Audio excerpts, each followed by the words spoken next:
भागलपुर में सामाजिक समता और समानता के प्रतीक महात्मा ज्योतिबा फूले और डॉक्टर भीमराव अंबेडकर की जयंती के अवसर पर एक भव्य समारोह का आयोजन किया गया। इस कार्यक्रम में समाज के विभिन्न वर्गों से जुड़े लोगों ने बढ़ चढ़कर भाग लिया और दोनों महापुरुषों के विचारों को याद करते हुए उनके आदर्शों पर चलने का संकल्प लिया। समारोह की खास बात यह रही कि इसमें भागलपुर के पूर्व सांसद सुबोध राय के अलावे विभिन्न विश्वविद्यालयों के पूर्व कुलपति और बिहार राज्य के कई प्रतिष्ठित डॉक्टरों ने अपनी उपलब्धि दर्ज कराई। कार्यक्रम की शुरुआत दीप प्रज्वलन और महापुरुषों की तस्वीरों पर माल्यार्पण के साथ हुई। इसके बाद वक्ताओं ने फूले और अंबेडकर के जीवन, संघर्ष और समाज सुधार में उनके योगदान पर विस्तार से प्रकाश डाला। पूर्व सांसद सुबोध राय ने अपने संबोधन में कहा कि महात्मा फूले और डॉक्टर अंबेडकर ने समाज के कमजोर और वंचित वर्गों को अधिकार दिलाने के लिए जीवन भर संघर्ष किया। उनके विचार आज भी उतने ही प्रासंगिक हैं, खासकर तब जब समाज में समानता और न्याय की जरूरत पहले से अधिक महसूस की जा रही है। कार्यक्रम में मौजूद शिक्षाविदों और डॉक्टर ने सभी अपने विचार साझा करते हुए कहा कि शिक्षा वह माध्यम है जिससे समाज में वास्तविक परिवर्तन लाया जा सकता है। उन्होंने युवाओं से अपील की है कि वे इन महान विभूतियों के जीवन से प्रेरणा ले और समाज को आगे बढ़ाने में अपनी भूमिका निभाए। इस मौके पर सांस्कृतिक कार्यक्रम का भी आयोजन किया गया, जिसमें स्थानीय कलाकारों ने गीत, नृत्य और नाट्य प्रस्तुतियों के माध्यम से सामाजिक संदेश दिया। कार्यक्रम के अंत में आयोजकों द्वारा सभी अतिथियों को सम्मानित किया गया। समारोह का उद्देश्य समाज में जागरूकता फैलाना और समानता, शिक्षा एवं अधिकारों के प्रति लोगों को प्रेरित करना था।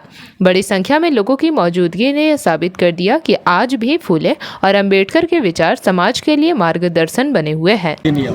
इसको लेके क्या कहेंगे, जबकि महात्मा फूले और अंबेडकर ने नारी शक्ति में SC ST OBC की महिलाएं कहाँ हैं, किसान महिलाएं कहाँ हैं? जब तक SC ST OBC किसान जो आरक्षण का प्रावधान है SC ST OBC का, वो भी 50% रिजर्वेशन मिलना चाहिए महिलाओं को, लेकिन उसमें SC ST OBC महिलाओं को अलग से रिजर्वेशन मिलना चाहिए। सपना तो देखा था अम्बेडकर जी ने भी और बाबा फूले ने, जब तक नारी को सम्मान नहीं देंगे बात नहीं बनेगी समाज को। नारी को सम्मान बढ़ा है भारत में और भी बढ़ाने की जरूरत है, लेकिन जो सबसे पीछे के लाइन में SC ST OBC की महिलाएं, कोई फूलन देवी, कोई भगवतिया देवी, उनका कैसे होगा, उनका क्या होगा?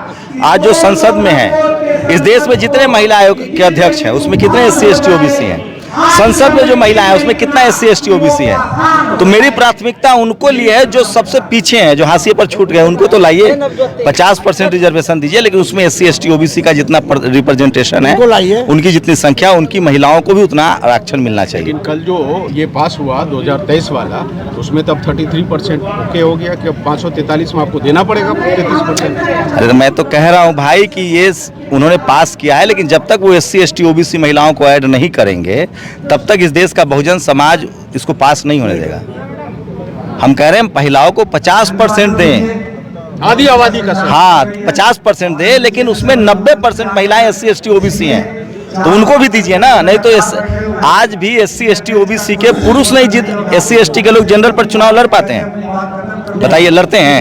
एक भी नहीं बना। OBC का कितना रिप्रेजेंटेशन है लोकसभा विधानसभा में? तो महिलाएं, मैंने उदाहरण तो दिया था, मैं कहा हूँ अगर सिर्फ महिलाओं के नाम पर आरक्षण होगा तो जनरल कैटेगरी की महिलाएं आएंगी, SC ST OBC की महिलाएं नहीं आ पाएंगी। बंधन अधिनियम वो फेल हो, क्यों फेल हुआ?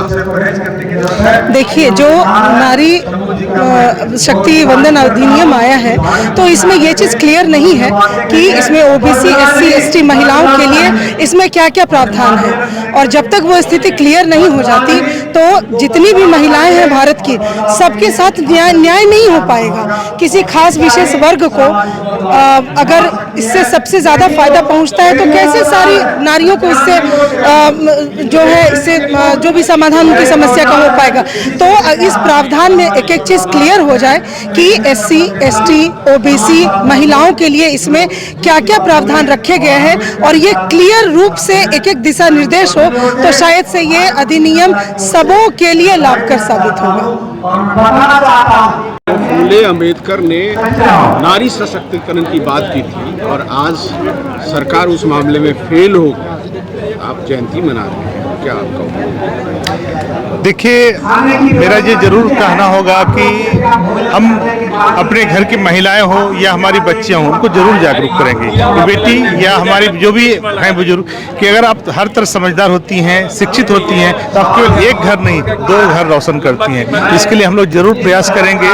इसमें सबों का बहुत बहुत सहयोग चाहिए, ताकि हमारी नारी शक्ति अगर मजबूत होगी तो हर तरह का लगता है कि अपने समाज का उत्थान जरूर होगा। नारी शक्ति को ताकत कैसे मिले? देखिए, नारी शक्ति को ताकत केवल अकेले उसको नहीं मिल सकता है, उसमें पुरुष का भी हर तरह का सहयोग बहुत जरूरी होता है। अगर हम सोचेंगे उसको अगर हम अकेले छोड़ देंगे तो कभी संभव नहीं है। इसीलिए आप सोचिए कि एक गाड़ी के 2 चक्का होता है, दोनों चक्का अच्छा रहेगा तभी सफर अच्छा रहेगा या उसका उत्थान होगा। इसीलिए महिला के साथ साथ पुरुष का भी सहयोग बहुत जरूरी है। जेपी भारत लाइव, भारत की बात जेपी के साथ। वीडियो को लाइक करें, शेयर करें और चैनल को सब्सक्राइब करें।